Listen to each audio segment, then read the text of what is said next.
Rocking and rolling. How's my mic sound? It's a little quiet. How about now? How about now? Oh, it's better. Do. Do. I might record some music later. We'll see. Brad. Be fun. Dude, I purchased a synth online. I'm waiting for it to come in. Nice. Should be Nice. fun. Yeah. Hello everybody, and welcome to this episode of Moviemood. I'm your host, Alex Van Horn. I'm John Alberto. And today we're talking a mix of cult movies, and then I think we're going to discuss a little bit about theaters versus not going to theaters. And yeah, so cult movies. What movies? Underground cinema. Broad topic. Definitely, for sure. But yeah, let's talk about it. Yeah. So I've been watching a lot of like Italian horror movies, and I'm just in general a fan of underground cinema. Whereas it's whether it's David Lynch or John Waters, or a lot of big directors kind of start out, underground. Of course, they got to start out from there, but some of them, stay underground and make some really great work. Yeah, absolutely. Some have slipped into the mainstream. Others have stayed underground. And what are so I was reading about this today, and I was thinking to myself, there's cult movies and then there's underground movies. And my Right. understanding is that an underground movie is kind of a subset of a cult movie. So Yes, I think that for cult movies, sometimes they can be films that are popular, not popular in their day, but then they become popular later. Like, for example, the big cult movie is Rocky Horror Picture Show, which had right, this big following. Big Lebowski's kind of a cult movie. So yeah, they're kind of different yeah, things. but I wouldn't Yeah. really consider it like an underground movie. So yeah, Yeah. they're like the Big Lebowski an underground movie. But what is an underground movie to you?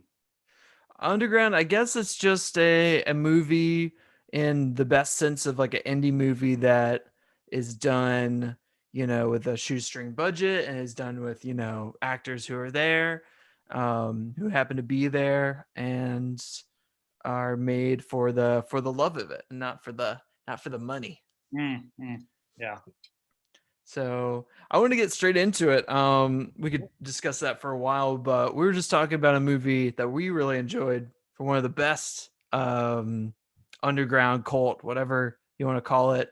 Best directors, John Waters. absolutely. So yeah, let's talk about it. Are you thinking Yes, Cecil B? Yep, Cecil B. Demented. Cecil B. Demented. Great, Yeah. great 2000 movie that I don't think a Yes. lot of people have seen. No, definitely not. Yeah. Wow. So give me the rundown on it. Fill me in. Yeah. So it's one of John Waters' later movies. It's definitely, I feel like it's a good movie to like introduce you to John Waters other than Hairspray. Yeah. Um it's a good one to introduce you to him because it's not as, it doesn't have people eating dog poop, and it doesn't have, the craziness that happened in his earlier years. But it still has that like pushing the edge. And watching it today, I still felt like it was very um, prescient, especially about like, big budget film versus like little film. Oh my goodness. Some of the inside jokes had me cracking up. Oh yeah, there's so many like just cinephile The inside jokes. director's cut had me. Yeah. Yeah. Wait, which part? The Patch Adams director's cut. Oh yeah. It was yeah, that was one of the best parts. Yeah. With it was just the babies. It was just like a scene of babies crying. Like Patch Adams. Ah! Oh my gosh. Yeah, it's pretty amazing. If you Yeah. know like movies from the late 90s and 2000, it's got some good laughs in there. Yeah. I think I will always refer to Baltimore as the Hollywood of the East now. Hell yeah, Yeah, dude. It's the truth. it's the truth. But It's like that versus Atlanta. Baltimore's better though. but yeah, so I watched it this morning and I was blown away by it. I was Yeah, laughing. It was everything I wanted to watch at 6 o'clock this morning. But Demented Forever. yeah, Demented Forever. They were wild. Yeah, so we've been talking about this for a while. If you don't know what it is, it's basically this movie John Waters made in 2000 about this group of cinema terrorists that kidnap a famous actress, and they make a movie and on a shoestring budget, but it's very much like Werner Herzog times 1,000, just like this super crazy director guy, and all of his all of his crew have all these personalities. It's wild, and it has an amazing cast of like people who hadn't gotten big yet but are in that movie. Yes, very true. Yeah, Yeah. Who are some of the ones I'm looking them up right Michael Shannon, Maggie now? Yes, Michael Gyllenhaal, Shannon sure was in it. that guy from The Wire. Yep. Several people from The Wire. I was like, oh, there's that guy. Yeah, There's I her. really enjoyed that. Yeah, some Baltimore faces. Yep, some Baltimore faces for sure. Let's see, Stephen Dorff, Melanie Griffith. Uh, Yeah. yeah, are leads in the movie. But yeah, Michael Shannon cast as credited as Mike Shannon. So Oh, early days in the movie. nice. I like the part when they all show their tattoos and they're all of different directors. Yep. Yeah, it's amazing. It's I think it's one of my new favorites of John Waters. I think it might be my favorite that I've seen. I do really like Multiple Maniacs. Blanking. There's so many. I went through a phase of like watching his stuff. Polyester, uh, and of course Pink Flamingos. Pink Flamingos is not my favorite. It's definitely got the shock factor going on, Yeah. um, but it's still good. Still good underground flick. Mhm, mhm. Yeah, and then there are other John Waters movies I wouldn't really consider underground. Oh yeah. Movies like Hairspray, Mm-hmm. that's kind of mainstream. But yeah, Pink Flamingos back in 1972 was pretty wild, Mm. and Divine is kind of John Waters' muse, if you will. But Yeah, yeah, yeah. John Waters, Robert De Niro, if you will, or Kyle MacLachlan. right, Yeah. right. Yeah, another big I was gonna talk about with the uh cult movies is Eraserhead is favorite one of my favorite underground cult cult flicks. Yeah, I mean, when you think underground movies, you got to think David Lynch, right? Yeah, for sure. Yeah.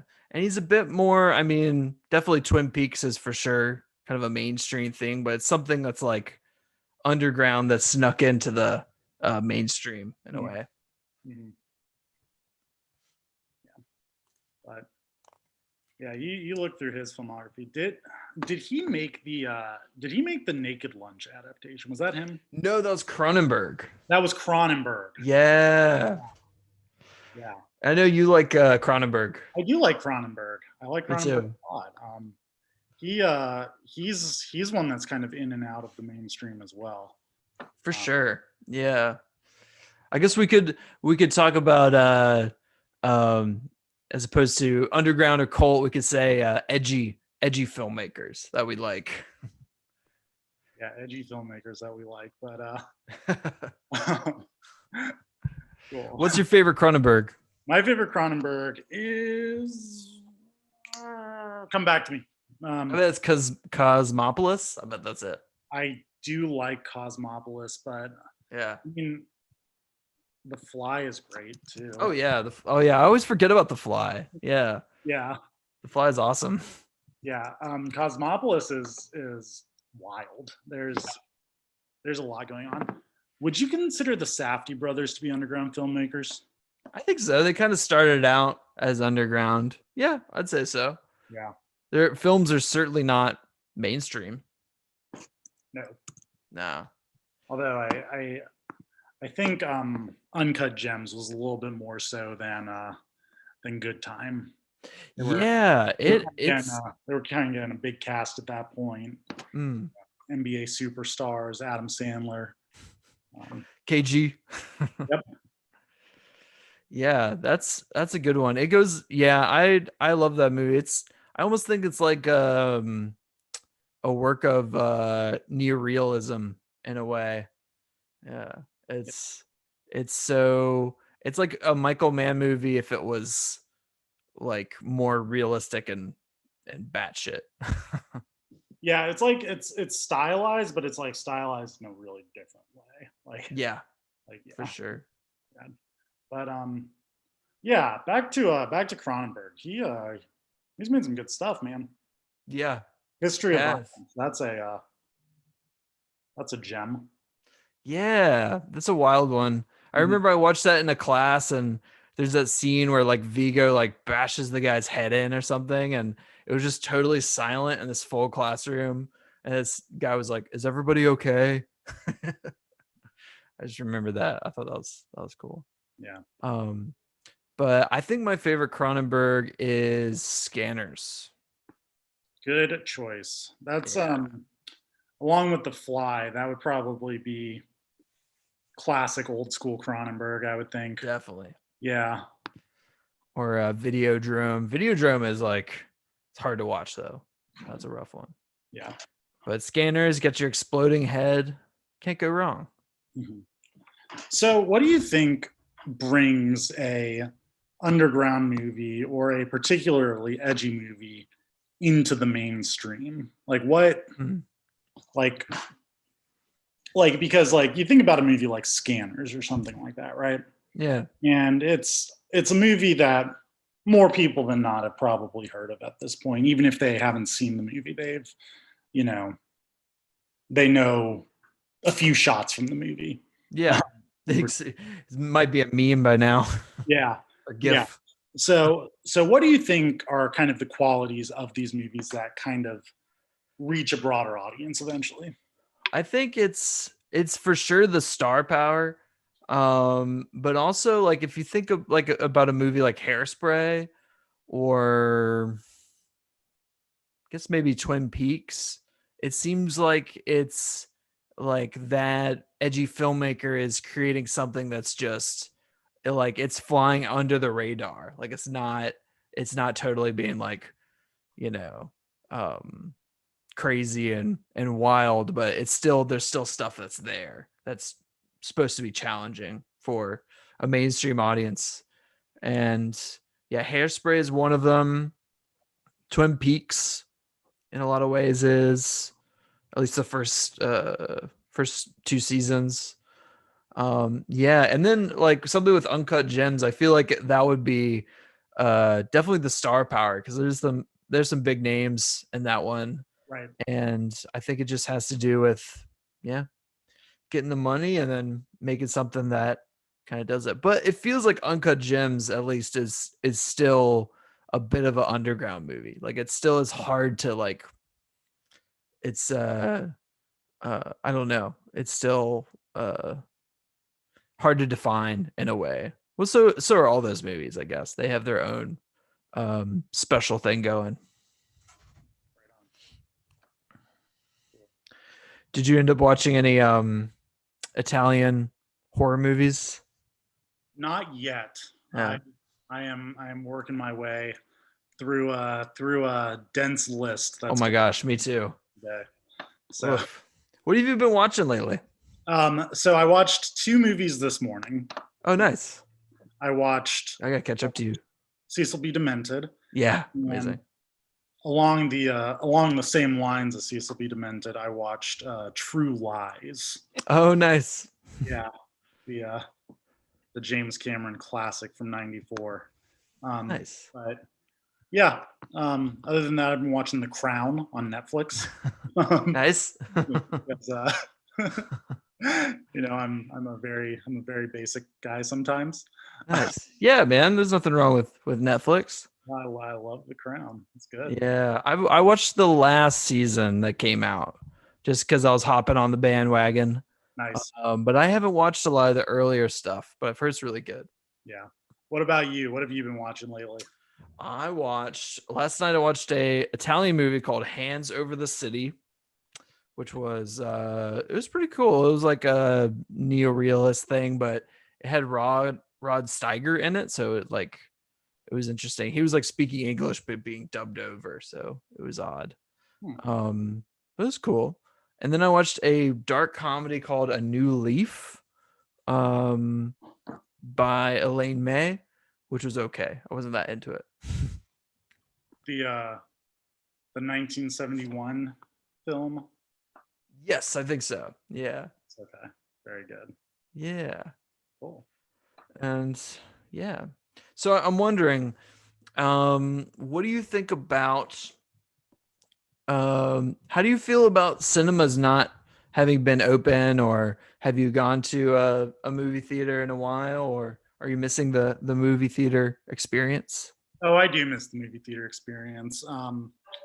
I absolutely miss it. I'm going to a drive-in next week, Nice. which will be my first drive-in experience. But Whoa. yeah, but Nice. I only saw one movie in theaters during the pandemic, and Mm. that was Tenet. Yes, me too. Otherwise, it has been a long time. Yeah, me Yeah. too. Me too. Yeah.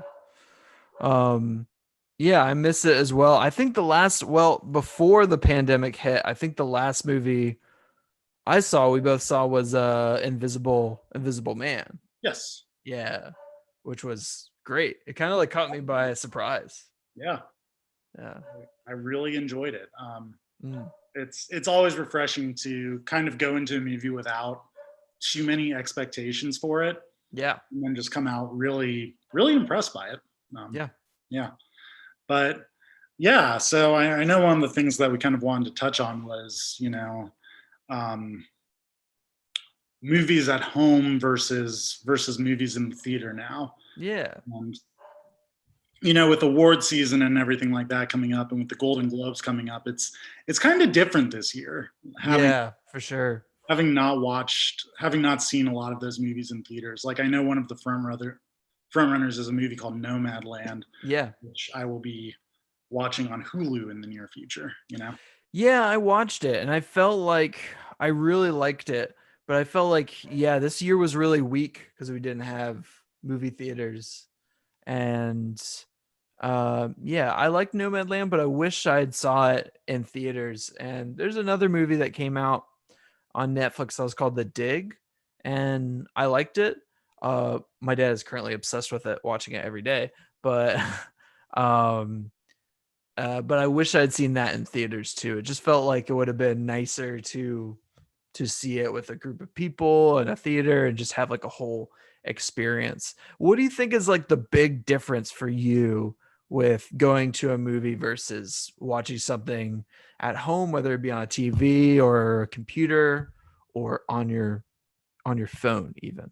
Yeah. So I have never watched a movie on my phone before. I tried to, I couldn't. Like But, one time I was like, maybe I'll watch a movie on it. No.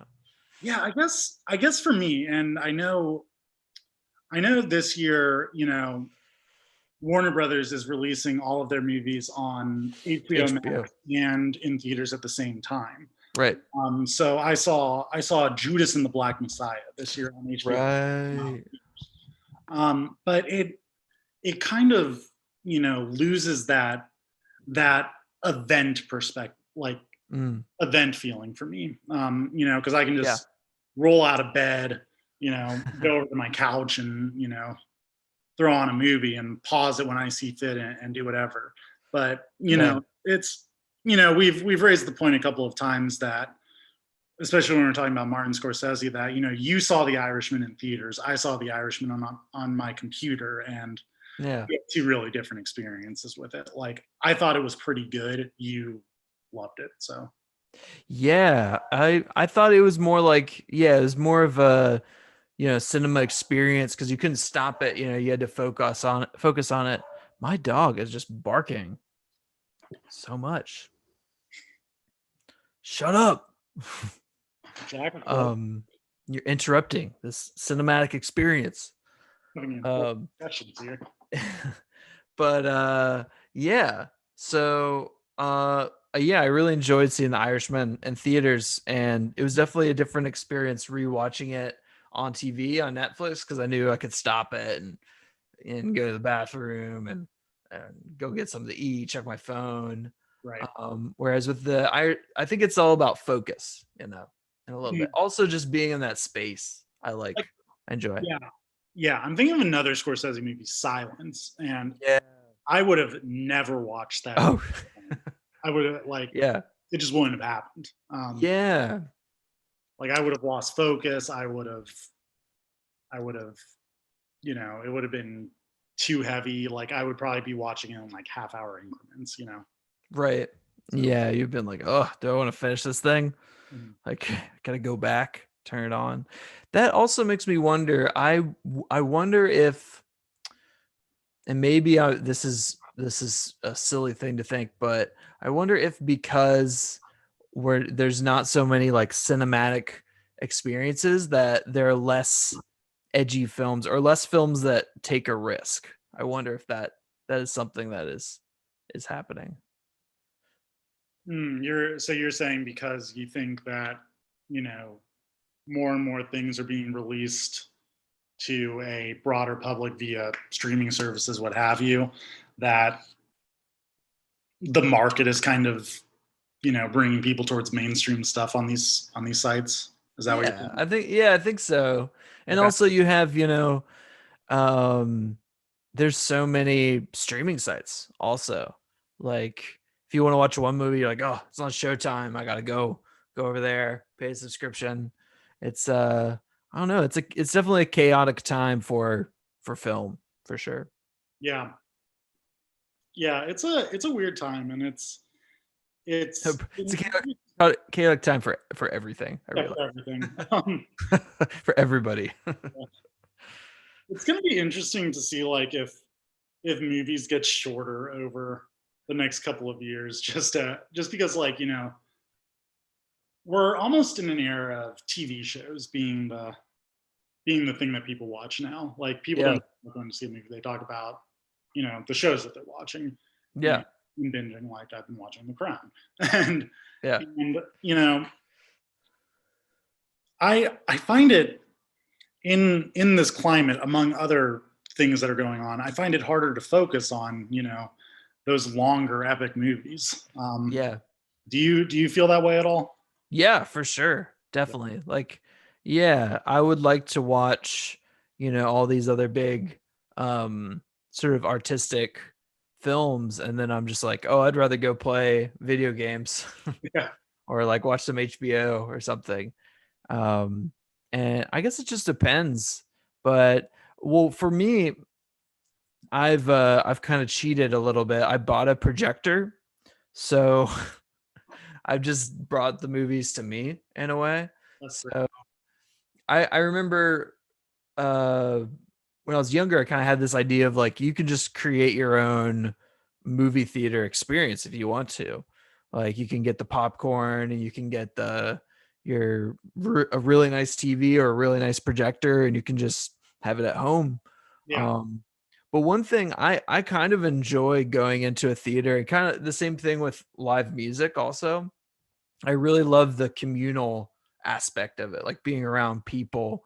Because if you think about like that last few episodes of Game of Thrones, like millions of people were watching that, Right. but most people were watching it alone at home, in their pajamas, which is fine too. But it just doesn't feel like getting together and that event feeling. Right. Right. Yeah.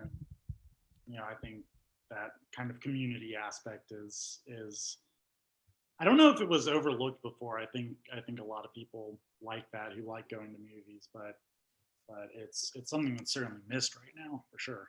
Yeah. Yeah, Yes, I definitely miss live music a lot. yeah. That's weird. Do you remember the last live music concert you went to? I went to it was here in Baltimore. Who was it? Who was it? Was it a Springsteen cover band? I wish it was a Springsteen cover band. No, it was The actually Factory Workers. the B Street Band. Yeah. It was actually I did see a Springsteen cover band in Maryland though. No, it was Jukebox the Ghost Oh, actually. that's right. Yeah. Yeah, I'd see them again. Why yeah. not? Um, It's been what was the last years. thing you saw? I saw Titus Andronicus at the library here, and then before that I saw Stereo Lab in Spain, which is amazing. Nice. Um, but yeah, I'm missing that, and I'm missing the communal movies. What are what are the best what are the best movies you saw in theaters, and what are the best movies you saw at home, Like recently or ever? or like ever? Like what was your best movie going experience? Ooh, that's a great question. Yeah. I have to think about that. I mean, I know I've seen a ton of movies that I would have loved to have seen in theaters at home.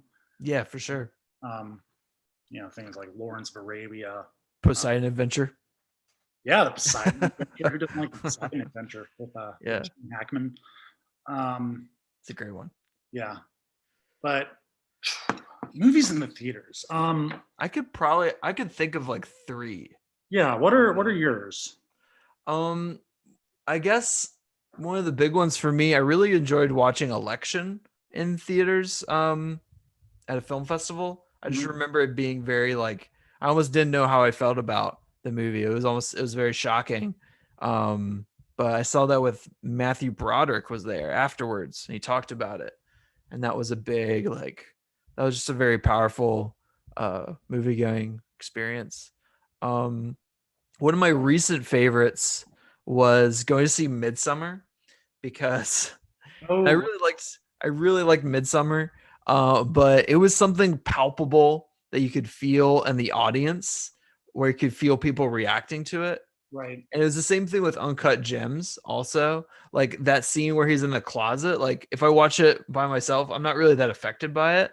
But if you watch it with a bunch of people, it's like people get uncomfortable, or at least that audience got uncomfortable. Right. Yeah. Yeah. Yeah. But for Midsummer, I remember like there's this all these scenes where like the scariest parts, there's this lady in front of me and she was commenting on everything. But I actually kind of like that. If like if they're at least going along with the movie. And she was like, "Oh, I'm scared," like talking about all the different moments. And yeah, I really enjoyed that and like being around people experiencing it. Yeah, yeah. I think for me, being around people is important, and then also the theater that you're in is kind of important too. Oh yeah, that's so true. So true. There are two theaters that I haven't been to in a long time, but that I really like going to up here. One's called the Charles, and one's called the Senator. And the Senator is Mm. where John Waters premieres all of his movies. Actually, Oh, nice. yeah. Which one did we go to? We went to the Charles, and Yeah, yeah, we saw Cold War. we saw Cold War, and that was a really Yeah. cool experience. There was a rat scurrying across the. Yeah, it was a good theater for Cold War. Yeah, Because it's a very bleak black and white movie, and there's like six other people and there's a rat, and yeah. yeah, it was good. And let's see. I saw two other really good experiences that I had there were Sorry to Bother You Mm, and Black Klansman.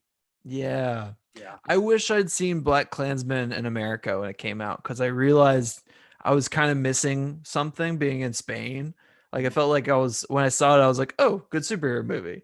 But I feel like if I had seen it in America, I would have been like, cultural event. Like, Right. yeah, yeah. That was a disconnect for me because I was like, oh, it was a good superhero flick. Black Panther, you said, right? Yeah, yeah. Like, yeah, seeing it in Spain was different. Yeah. And then on the other hand, there are movies made better because Oh yeah. we saw them in Spain. You know, Yes. truth or dare. Um, Yeah, we saw several very, very bad American movies that were dubbed, and it was just a different experience. It was a good experience. Well, wait, what? I don't think was Jurassic World dubbed, or was it that was not dubbed. We it had subtitles? yeah, yeah. Yes. Um, Yeah. That was an incredible experience. Which is like a great theater, and I love that theater in Madrid. I'm blanking on the name of it, but once you're done watching the movie, they just send you out into the streets of Madrid, and you're just like, "Whoa, I'm back in the world." that happened. Yeah. And then we saw Verdad or Reto, which would Yes, be Truth or Dare. one of the one of the all-time great horror films. I feel like I don't remember anything from that movie except there's might be a scene where someone gets axed. Can you hear me? Yeah, I can hear you. Okay. Yeah.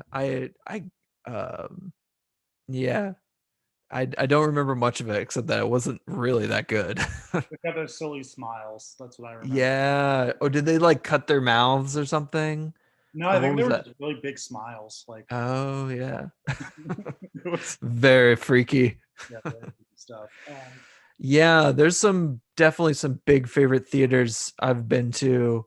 One of the best places I ever went was in France. The one time I was in Paris, I made my way to the French Cinematheque, Mm, which is like, pilgrimage a little bit, because that's where the French New Wave, that's where they all watched movies, and I watched Shock Corridor there, which I've watched Samuel Fuller movies before, like on my computer, and it hasn't really been that amazing. Like I've been like, well, that was really wacky, but seeing it in the theater was like, and with like a lot of people, it was a big, yeah, it was a big moment. It was right. really great. And Yeah. Shock Corridor is the best of his movies, I think. Like I was the other day I was trying to watch 8 and a half on my computer. Oh yeah. I was like, I don't watch that on computers. Like better. Yeah, for sure. I haven't seen it. I think I usually prefer if I'm at home to watch it on a TV or projector, just as a rule of thumb, just because it feels like Yeah. more of an event, or just it just feels bigger and more powerful than watching it on your computer. But yeah, if I saw 8.5 in the Cinematheque, I would be like, yeah, it would be amazing. And some other good theaters, The Bird in Mm-hmm. Richmond, Virginia. It's a good one. Um, what else? There's some good ones in Charlottesville. Um, yeah, and I remember I saw The Bird. Speaking of underground movies, I saw Eraserhead and um, Suspiria by Dario Argento in The Bird, and they had the full band playing for um Suspiria Oh, that's really Goblin. cool. Yeah. Yeah. And it was awesome. And they played it like full volume too. So it was like the movie sound, and then it played the music, and it was like it was pretty fun. Nice. Yeah. Nice. So what about at home? What are your preferred ways to watch a movie? Um. Yeah, uh, I try to watch a movie on the TV when I can. I do not have the projector set up yet, but Oh, you have a projector? no, I do not have. I do Oh. not have. But Nice. You should I get one. did recently get a 4K TV, Oh, cool. Nice. yeah, which has been really nice. Yeah. Like I never anticipated that the picture would be as good as it was. Yeah. Yeah, so that's cool.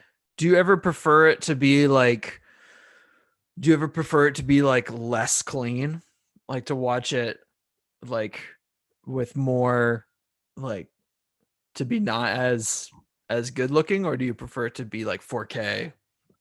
Um, it depends on the movie. Um, like if it's a more recent movie, or if it's a movie that I probably would have seen in theaters, Mm, I I like it in that, kind of really clean 4K environment. yeah. You know, high definition, good sound. Mm, And then, a movie like, I don't know, Cecil B. Demented. Like, yeah. I don't know. I don't know. In 4K. You can pop it on your computer. Yeah, exactly. Demented forever. Movie had a great soundtrack, by the way. Yeah, it did. It was like very 90s punk rock. Like it sounded like it could have been like a skateboard video game or Yeah. something. Yeah. I loved it. Yeah. It's a good one. One of Baltimore's best. Yep. Hollywood of the East. Oh yeah. Yeah. So I guess we're gonna talk about cult horror movies, but kind of fell down the drain. Yeah. We kind of went all over the place. Yeah. It's But okay. it's fun to kind of meander a little bit and Yeah. go in multiple directions. Yeah. I enjoy that. I mean, I think, sometimes we can talk about one thing for hours, but it's Mm, fun to reminisce about times in yeah, the theaters, for theater sure. experiences. Yeah. So yeah. Did you What ever see The what Third Man in theaters? I did, yeah. I saw it at the Bird in 4K. Nice. Yeah, it was great. Cool. Well, yeah. So, are there any other movies that are on your mind, John? It's on my mind. Um, let's see. I watched Mank recently. Um, Oh yeah, yeah, Mank was I. yeah. I was not crazy about Mank, but you really liked it. Yeah, I wonder if I would have liked it more if I had seen it in theaters. It's possible. I don't know. I watched it on the big TV, and uh, I don't know. I just didn't really dig the ending, but it certainly was very cinematic and was calling back to like older films and Orson Welles movies. Yeah, Um, I got what they were doing with that. yeah, there's a lot of like Citizen Kane style cinematography. Yeah. Yeah. Cool puppies. Well, cool. Yeah, they're barking all the time. Well, what's on your mind? If you had one movie that you recommend I watch this week, Alex, what is it? I recommend you watch Bamboozled. Bamboozled. Okay. Yes. That's Spike Lee's 2000 movie. Nice. And it is something. It also has a really great soundtrack, and it's just about similar to a lot of his movies. It's about the racism that's in TV and film, Mhm. and it's also pretty funny. Like there are also some funny parts. It's got Marlon Wayans in it, and it is worth watching. Nice. I will absolutely check that out. Yeah. Well, cool. Well, that sums up our short episode of Movie Mood. Let us know if we can talk about something for you about a certain movie that you would like